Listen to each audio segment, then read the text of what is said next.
జోగులాంబ గద్వాల జిల్లాలో ఉద్రిక్తత చోటు చేసుకుంది. రాజోలి మండలం పెద్దదన్వాడలోని ఇథనాల్ ఫ్యాక్టరీ దగ్గర పరిస్థితి ఉద్రిక్తంగా మారింది. ఫ్యాక్టరీ పనుల్ని అడ్డుకునేందుకు సుమారు 12 గ్రామాల ప్రజలు ఫ్యాక్టరీ దగ్గరికి చేరుకుని నిరసన వ్యక్తం చేశారు. పలు వాహనాలకు ఫ్యాక్టరీ సామాగ్రికి నిరసనకారులు నిప్పు పెట్టారు. గ్రామస్తులు పెద్ద సంఖ్యలో చేరుకోవడంతో పోలీసులు అప్రమత్తమయ్యారు.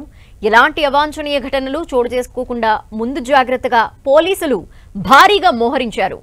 రాజోలి మండలం పెద్దదన్వాడ గ్రామ సమీపంలో ఎథనాల్ ఫ్యాక్టరీ ఏర్పాటు చేసేందుకు ఓ కంపెనీ ప్రయత్నిస్తోంది. దీనికి వ్యతిరేకంగా ఏడాది కాలంగా 12 గ్రామాల ప్రజలు పోరాటం చేస్తున్నారు.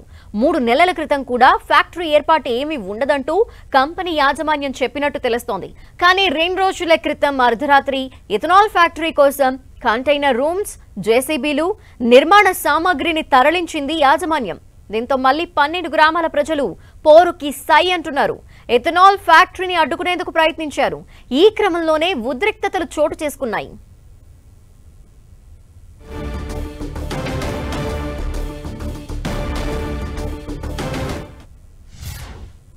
ఈ రోజు కాదు 6 నెలలు 7 నెలల టైం అయిపోయింది సార్. వాళ్ళు ప్రశాంతంగా మీరు మరసంగా ఉండి రంగులు కానట్ల మరసంగా చేసుకోండి, అది దాన్ని చేసి మేము దీక్ష కూసుకుంటే కూడా దీక్షను కూడా బంద్ చేయించి మేము కంపెనీ ఖచ్చితంగా బంద్ చేపిస్తాము అని చెప్పిన వాళ్ళు ఇప్పుడు కాంగ్రెస్ ప్రభుత్వం పెద్ద మనుషులు ఉండి కూడా మమ్మల్ని ఖచ్చితంగా ఈ రోజు దాడికి ముఖం చేసినారు సార్. రైతు ముఖ్యమా లేకుంటే ఒక్కరి కంపెనీ ముఖ్యమా? ఇంతమంది రైతులని చంపేసి కాసి ఇంతమంది భూములు ఉపవాసం పెట్టి ఎక్కడంటే అక్కడ పొగలు ఏడ మేము 4-5 చిత్తనూరు పోయి కాసి వాళ్ళు ఏడుతుంటే మాకు కళ్ళకి నీళ్ళు వచ్చి మా ఏముంటుంది. చట్టాన్ని అయితే ఎట్టి పరిస్థితులు చేతిలోకి తీసుకోదు. ఇది పబ్లిక్ నేను చెప్తున్నాను.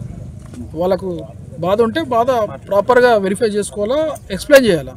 ప్రజాస్వామ్యబద్ధంలో చేస్తే తప్పేం లేదు. మేము కౌన్సిలింగ్ చేసినామంటే డెఫినెట్లీ మేము మా ప్రైమరీ డ్యూటీ అది కౌన్సిలింగ్ చేయడమే.